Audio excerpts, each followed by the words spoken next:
Good evening, and welcome to the Night Owl.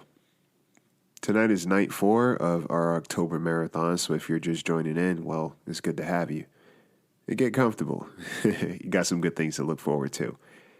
If you're a frequent supporter of this podcast, then, well, you know what we're in for tonight. Content may contain adult language and scenarios that may not be suitable for all audiences, so listeners' discretion is always advised. That being said, if you like what you hear and you're on iTunes and you want to do the Bird Brain Podcast a favor, head on over to iTunes, subscribe, comment, and even leave a review. Your ratings go a long way, and they are always much appreciated. If you want to support the podcast even further, you can head on over to the Patreon/Thebirdbrainpodcast, where you can donate. And there are a few tiers you can choose from, but every little bit goes a long way, so thank you.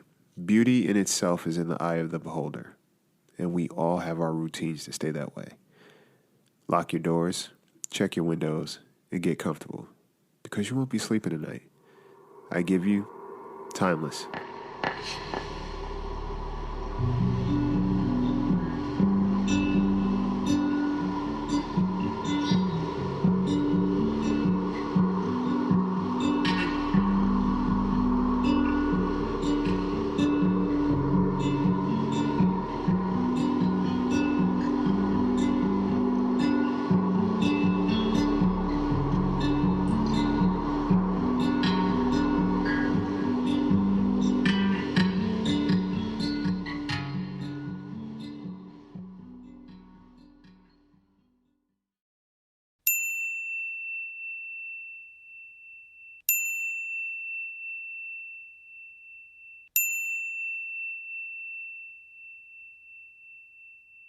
You know those stories you hear from a friend about a friend's cousin's brother twice removed that's basically so far removed that can never happen to you or anyone you know?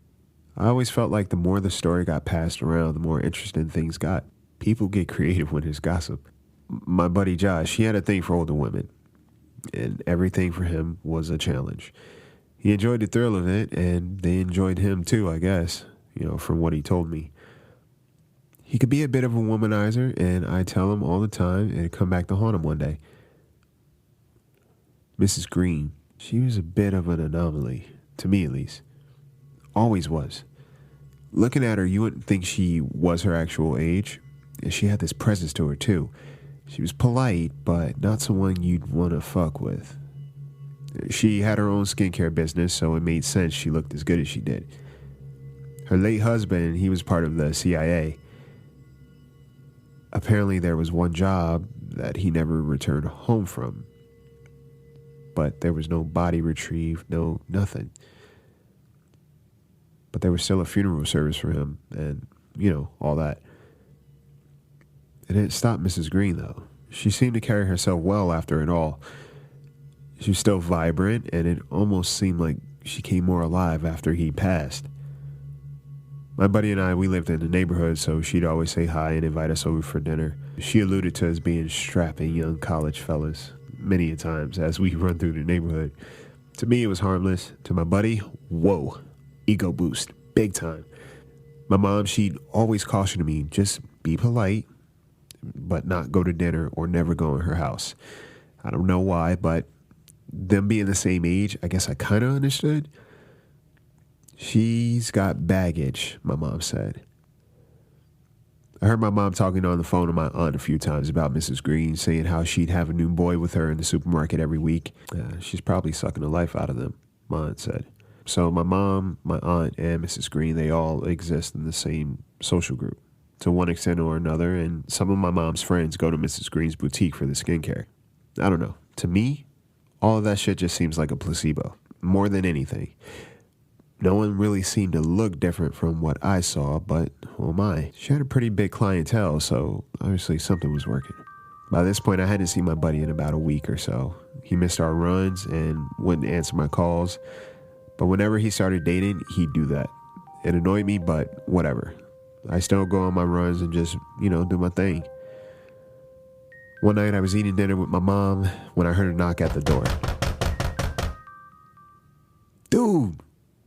Oh, what's up, Ghost? Oh, come on, man, my bad. Who's the girl now? He got quiet. Mrs. Green and I been hanging. Bro, are you serious? Shh, shh, shh. Hey, who is that? My mom yelled from the table. It's just Josh, Ma. Oh, hey, Josh. Hey, Mom. I stepped outside with him, knowing damn well he couldn't wait to tell me everything about what's been going on. Josh was an athlete easily, and he was stacked, but now he just looked a little frail. Bro, what's up with you? You all right? Yeah, I'm great. You eating? Yeah, man. I've been having dinner with Mrs. Green. And dessert, if you get me. Oh, man, come on. She's still grieving. Nah, she's fine.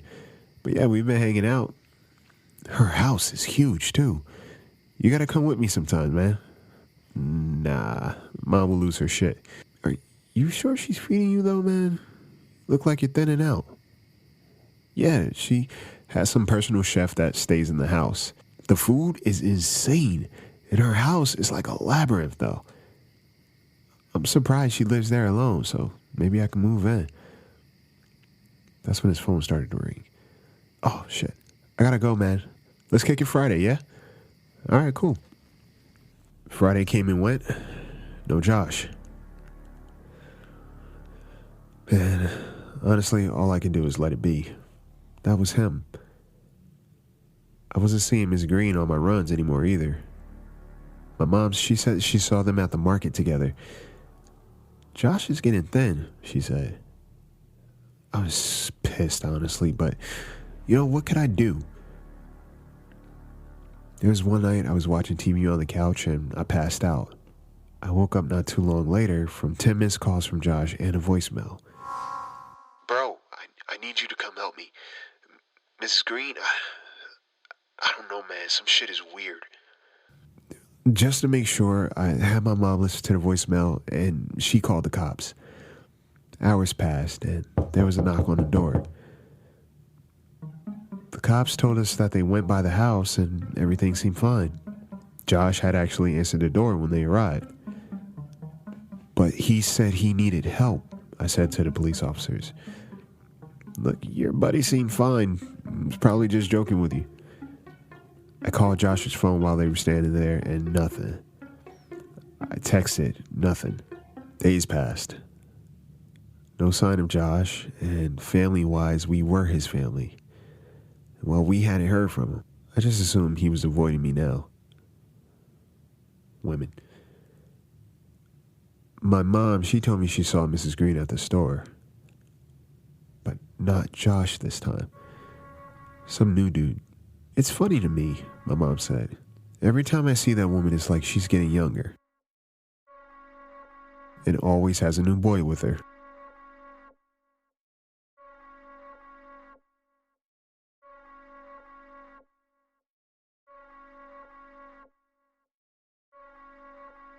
So, there you have it. Tune in next week for a double dose of Night Owl to get through your week and to carry you through October until our finale. We got some exciting things coming up in the later weeks, and if you like to stay tuned and keep in touch, you can follow us on Instagram, Twitter, and come hang out in the Podcast Junkie Discord community. You can listen to us on Spotify, Red Circle, iTunes, Stitcher. We're on YouTube now, and pretty much anywhere you listen to your podcast, we're there. If you have a story of your own you'd like to submit, email at thebirdbrainpodcast@gmail.com with the subject headline, The Night Owl. You can have your story featured. There you have it. Sleep tight.